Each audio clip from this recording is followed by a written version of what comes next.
Bonsoir à tous, nous sommes encore ensemble dans le programme du soir sur New World Info. Bienvenue dans le décryptage de l'actualité. Ce soir, on va évoquer la Centrafrique où la destitution du président de l'Assemblée nationale est effective. Est-ce que c'est une nouvelle crise politique qui s'ouvre dans le pays?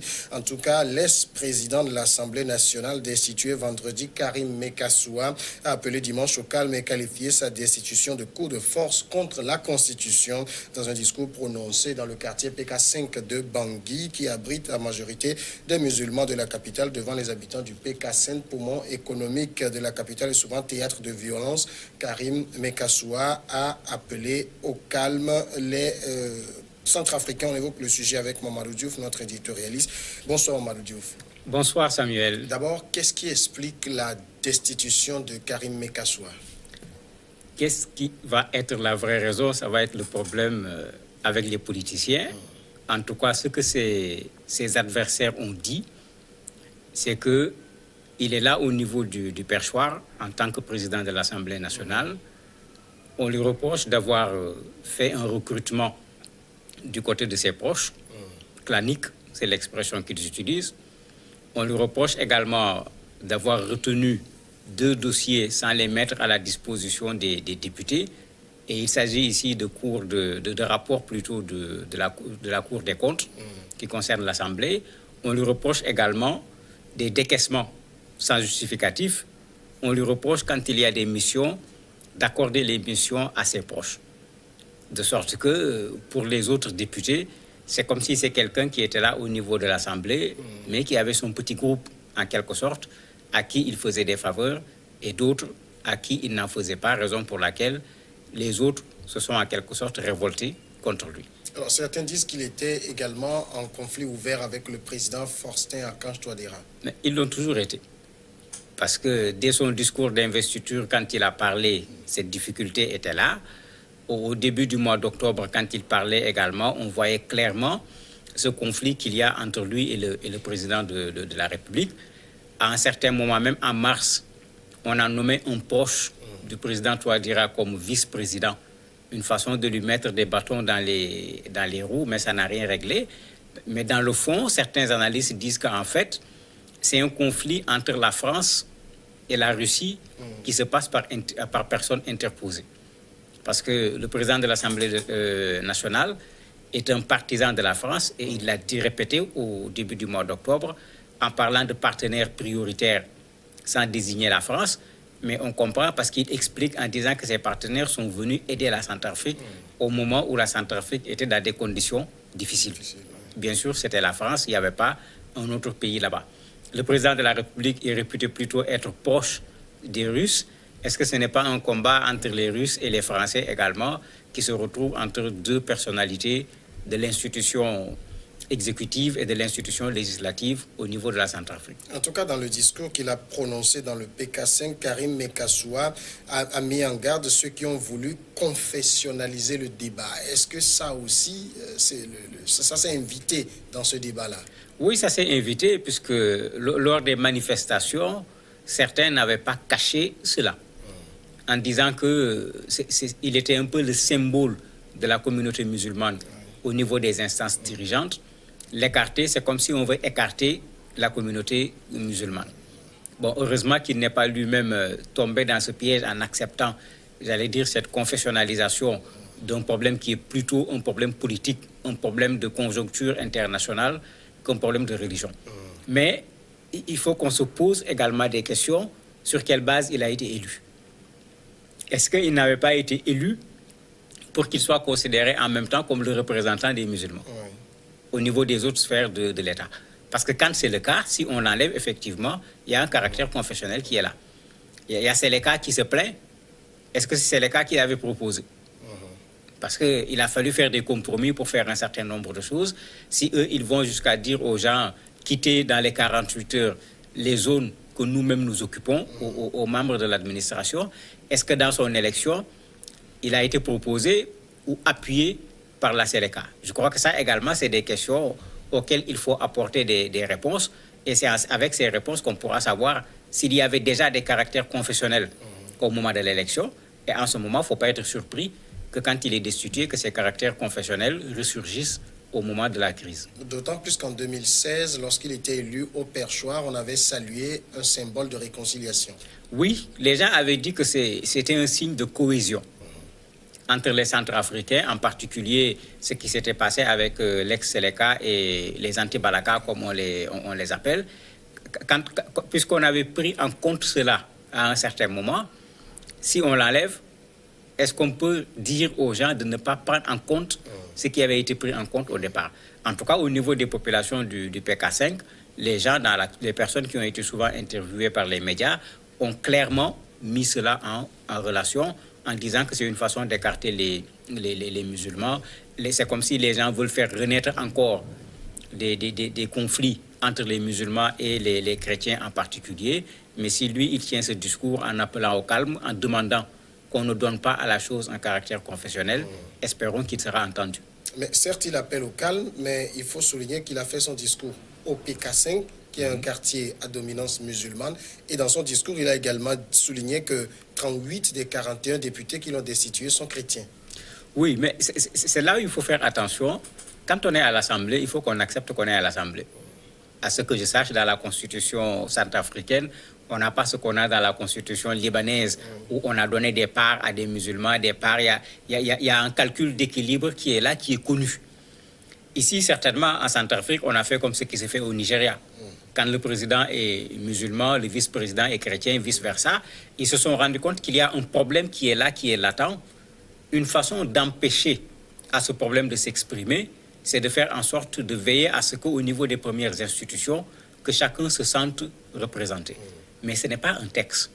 À partir du moment où ce n'est pas un texte de loi, le député qui vote au niveau de l'Assemblée centrafricaine, est-ce qu'on doit regarder son vote en regardant à quelle confession il appartient?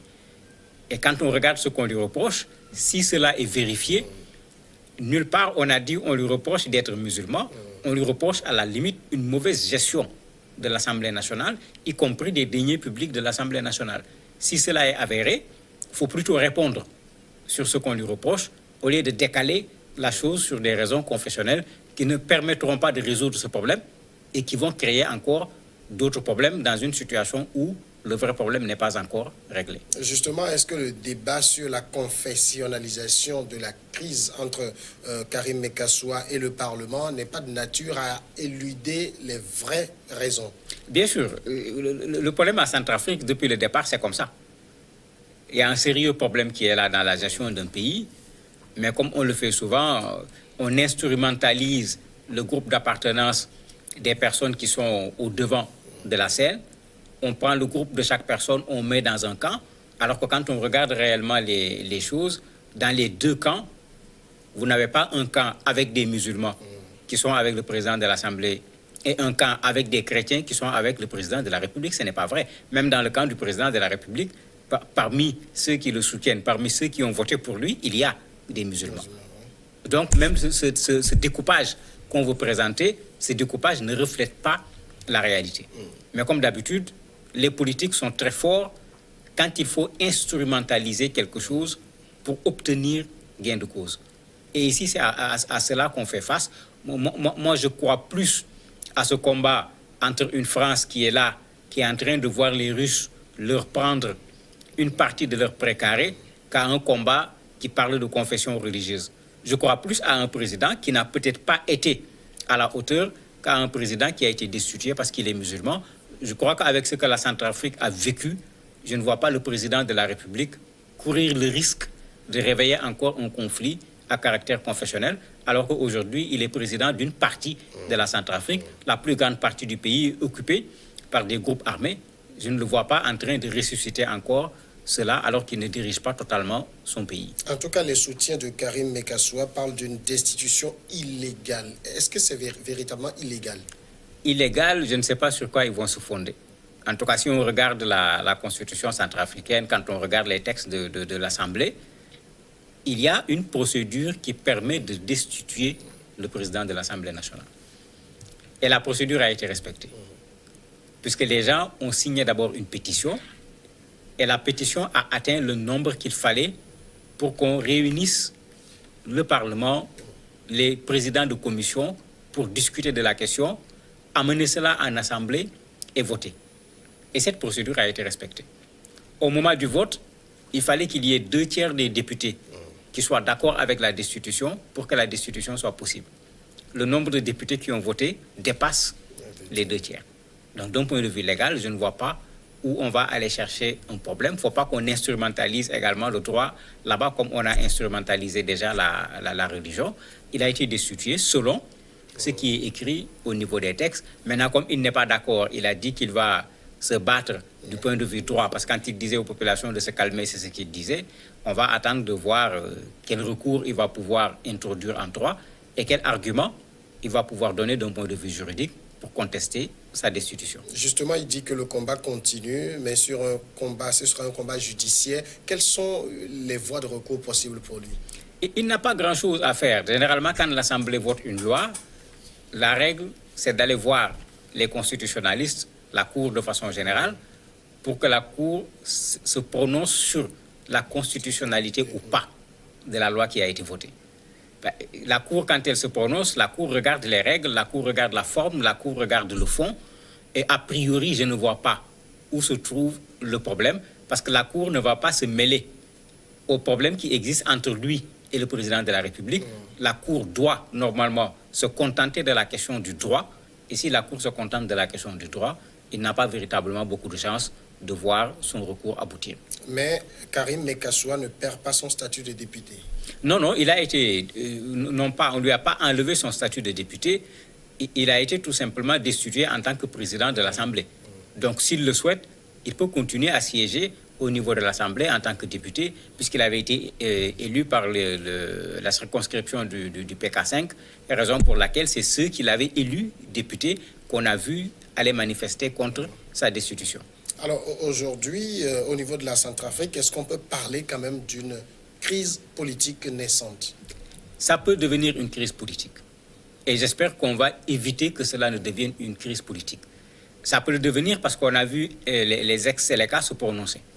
Alors que tout le monde sait qu'ils sont totalement partie prenante de la crise, une crise qui n'a pas encore été véritablement réglée. Bien qu'ils se sont reconstitués en une sorte de parti, ils se sont regroupés et tout, le problème n'est pas réglé. L'initiative de l'Union africaine n'a pas marché.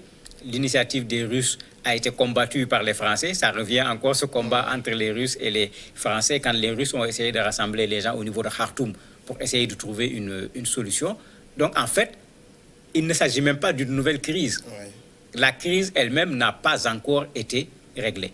Il s'agira certainement de verser de l'huile sur un feu qui est là, latent, et j'espère que les Centrafricains eux-mêmes n'accepteront pas que pour 2 personnes, qu'on remette encore ce pays dans le chaos. Karim Mekassoua a-t-il déjà un remplaçant? Pas encore, ils ont dans les 3 jours ouvrables. C'est ça le problème, puisqu'il y a le week-end qui est passé, qui fait qu'ils ne pouvaient pas le faire. Si ce n'était pas le week-end, dans les 3 jours, ils doivent choisir un nouveau président, ce qui veut dire que ça se fera très bientôt. Mamadou Diouf, merci d'avoir répondu à nos questions. C'est moi qui vous remercie. Nous observons la pause et après on reçoit l'invité de ce jour.